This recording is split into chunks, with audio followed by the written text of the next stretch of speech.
별, 알폰스 도데. 내가 리브롱산에서 양을 치고 있을 때의 이야기입니다. 몇 주일 내내 사람이라고는 그림자도 구경하지 못하고 양떼와 사냥개, 검둥이만을 상대로 홀로 목장에 남아있어야 했습니다. 이따금 몽돌리르의 수도자들이 약초를 찾아 그곳을 지나가는 일도 있었고 피에몽에서 온 숲 굽는 사람이 거무대대한 얼굴이 눈에 띄는 일도 있었습니다만 그들은 사람들과 접촉이 없는 소박한 생활을 해왔기 때문에 좀처럼 입을 여는 일이 없었고 남에게 말을 거는 취미도 없는 사람들이었습니다. 게다가 무엇이 지금 산 아래 여러 마을이나 읍에서 이야깃거리가 되고 있는지도 모르는 사람들이었습니다.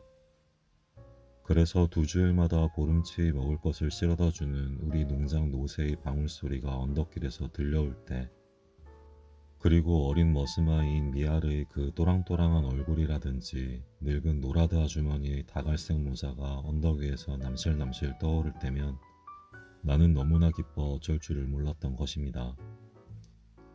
그때마다 나는 어느 집 어린이가 세례를 받았고 누가 결혼을 했는지 그 사이 산 아래에서 일어난 소식을 연거푸 캐물었습니다. 그러나 무엇보다도 가장 큰 관심은 주인 댁 따님, 이 근처 백리안에서 가장 예쁜 우리 스테파네트 아가씨가 어떻게 지내는가에 기울어 있었습니다. 나는 과히 관심을 가지는 기색을 보이지 않으면서도 아가씨가 자주 잔치에 참석하여 저녁 나들이를 하는지, 여전히 새로운 남자친구들이 아가씨의 환심을 사러 오는지를 넌지시 알아보는 것이었습니다. 보잘것없는 일개 목동인 나에게 이런 일들이 무슨 소용이 있는 것이냐고 묻는다면 아마도 나는 이렇게 대답할 것 같습니다. 나는 20살이었고 스테파네트 아가씨는 그때껏 내가 본 사람들 중 가장 아름다웠다고. 어느 일요일이었습니다. 보름치의 식량이 오기를 눈이 빠지도록 기다렸는데 그날따라 아주 늦게 식량이 도착했었습니다. 아침 나절에는 큰 미사를 보고 오느라 그럴 테지 라고 생각했고 점심때가 되어 소나기가 퍼부었으므로 이번에는 길이 나빠 노새를 물고 떠날 수가 없었으리라고 짐작하며 초조한 마음을 달랬습니다. 그런데 3시쯤 되자 마침내 하늘은 씻은 듯 개었고 비에 젖은 온 산이 햇빛을 받아 눈부시게 빛나는데 나뭇잎에 물방울 듣는 소리와 개천에 물이 불어 좔좔 넘쳐흐르는 소리에 섞여 문득 방울소리가 들려왔습니다. 그건 마치 부활절에 울리는 교회 종소리만큼이나 맑고 경쾌한 소리였습니다. 그런데 막상 노새를 물고 나타난 사람은 꼬마 미아르도 아니고 늙은 노라드 아주머니도 아니었습니다. 누구였을까요? 바로 우리 아가씨였습니다. 우리 아가씨가 노새 등에 실린 버들고리 사이에 의젓이 올라타고 몸소 나타난 것이었습니다. 맑은 산의 전기와 소낙비로 시원하게 씻긴 바람을 맞아 그녀의 얼굴은 온통 발갛게 상기되어 있었습니다. 미아르는 알아누워 있고 노라드 아주머니는 휴가를 얻어 자기 아이들을 보러 갔다는 것이었습니다. 아름다운 스테파네트 아가씨는 노새에서 내리면서 내게 그 소식들을 전해주었습니다. 그리고 오는 도중 길을 늦어졌다고 덧붙였습니다. 그러나 그 곱고 빛나는 레이스로 단장한 옷차림을 보면 덤불 속에서 길을 찾아 헤맸다는 이보다는 차라리 어느 무도회라도 들러서 놀다가 늦어진 것처럼 보일 지경이었습니다. 귀여운 아가씨. 아무리 보아도 실증이 나지 않았습니다. 그때까지 그렇게 가까이에서 아가씨를 바라본 적이 없었던 것입니다. 겨울이 되어 양떼를 몰고 벌판으로 내려가서 저녁을 먹기 위해 농장으로 들어가면 가끔 아가씨가 식당을 휙 가로질러 지나가는 때도 있었습니다만 거의 하인들에게는 말을 거는 일이 없었습니다. 늘 아름답게 차려입고 어쩐지 좀 깔끔해 보이고, 그런데 지금 그 아가씨가 바로 내 눈앞에 와 있는 것입니다. 오로지 나만을 위해서 말입니다. 그러니 그만하면 넋을 잃을 법도 하지 않습니까? 바구니에서 식량을 끌어내기가 무섭게 스테파네트 아가씨는 신기한 듯 주위를 휘휘 둘러보기 시작했습니다. 아가씨는 고운 나들이 옷의 스커트 자락을 살짝 걷어 올리더니 양을 몰아넣는 우리 안으로 들어갔습니다. 내 잠자리며 양모피를 깐 집자리며 벽에 걸린 커다란 두건 달린 외투며 내 채찍 그리고 구식 엽총 따위를 보고 싶어 했습니다. 그 모든 것이 아가씨에게는 재미있고 신기했던 것입니다. 그래, 여기서 산단 말이지. 가엾기도 해라. 항상 이렇게 혼자 있으니 얼마나 갑갑할까. 무얼 하며 시간을 보내지? 무슨 생각을 하면서? 당신을 생각하며. 아가씨. 불현듯 이렇게 대답하고 싶은 생각이 치밀었습니다. 사실 그렇게 대답한다고 해도 거짓은 아니었을 것입니다. 그러나 그 순간 어찌나 당황스럽던지 나는 선뜻 한마디도 하지 못했습니다. 아가씨는 아마 그러한 낌새를 분명히 눈치채고도 일부러 얄궂은 질문을 던져 내가 쩔쩔매는 꼴을 보고 즐거워했던 것인지도 모르겠습니다. 예쁜 여자친구라도 가끔 만나러 올라오니? 황금의 양이나 저 산봉우리 위를 날아다니는 에스테를 선녀를 눈앞에 보는 듯 하겠구나. 이런 말을 하며 머리를 뒤로 젖히고 웃는 귀여운 몸짓이라든지 요정처럼 나타났다가 숨 돌릴 겨를 없이 가버리는 그 서운한 느낌이 내게는 아가씨야말로 영락없이 에스테를 선녀처럼 느껴지는 것이었습니다. 잘 있어. 조심히 가세요, 아가씨. 마침내 아가씨는 빈 바구니를 싣고 떠났습니다. 아가씨가 비탈진 산길 속에 가뭇없이 사라진 뒤에도 그 노새발굽에 채어 연방 굴러떨어지는 돌멩이 소리가 여전히 들려왔습니다. 그리고 그 돌멩이 하나하나가 그대로 내 심장 위에 덜컥덜컥 떨어져 내리는 것 같았습니다. 나는 오래오래 그 소리에 귀를 기울였습니다. 해가 질 무렵까지 그 애틋한 꿈이 달아날까봐 감히 손 하나 까딱 못하고 졸음에 겨운 듯 우두커니 서 있었습니다.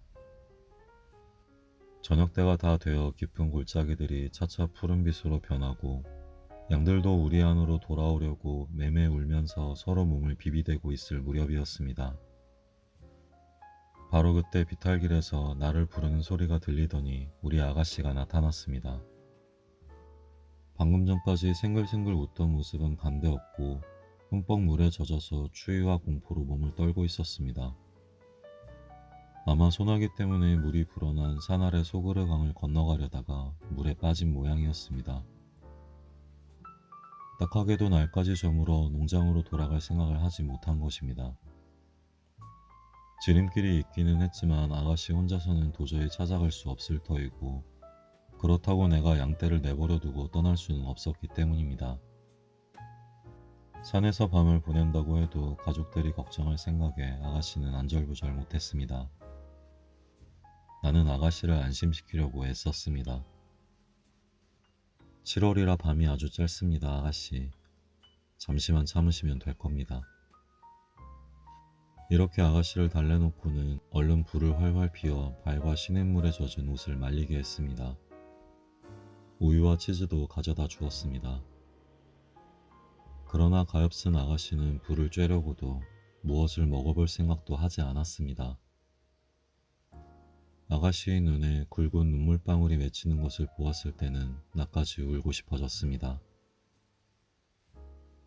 그러는 동안 밤이 되었습니다. 아득한 산꼭대기 뒤에 뿌연 햇볕과 희미한 석양빛이 남아 새 모피를 깔아놓고 안녕히 주무시라는 인사를 하고 나서 나는 밖으로 나와 문 앞에 앉았습니다. 마음속에 뜨거운 사랑이 타오르는 것 같았지만 나쁜 생각은 티끌만큼도 떠올리지 않았다는 것을 하나님은 아실 겁니다. 누추할망정 그래도 내 우리 안에 아가씨의 잠든 얼굴을 신기한 듯 들여다보는 양들 곁에 우리 주인 댁의 따님이 다른 어떤 양보다 더 귀하고 더 순결한 한 마리 양처럼 내 보호 아래 마음 놓고 쉬고 있다는 생각으로 자랑스러운 마음만 벅차오를 뿐이었습니다. 밤하늘이 그처럼 아득하고 별들이 그렇게 찬란하게 보인 적은 없었습니다. 그런데 갑자기 살인문이 삐걱 열리면서 아름다운 스테파네트 아가씨가 나타났습니다. 아가씨는 잠을 이룰 수가 없었던 것입니다. 양들이 뒤척이는 기척에 집이 버스럭거렸고 잠결에 매하고 울음소리를 내는 놈도 있었습니다. 그래서 아가씨는 차라리 모닥불 곁으로 나오는 게 더 낫다고 생각했던 것입니다. 나는 양모피를 벗어 아가씨 어깨 위에 걸쳐주고 모닥불을 더 강하게 지폈습니다.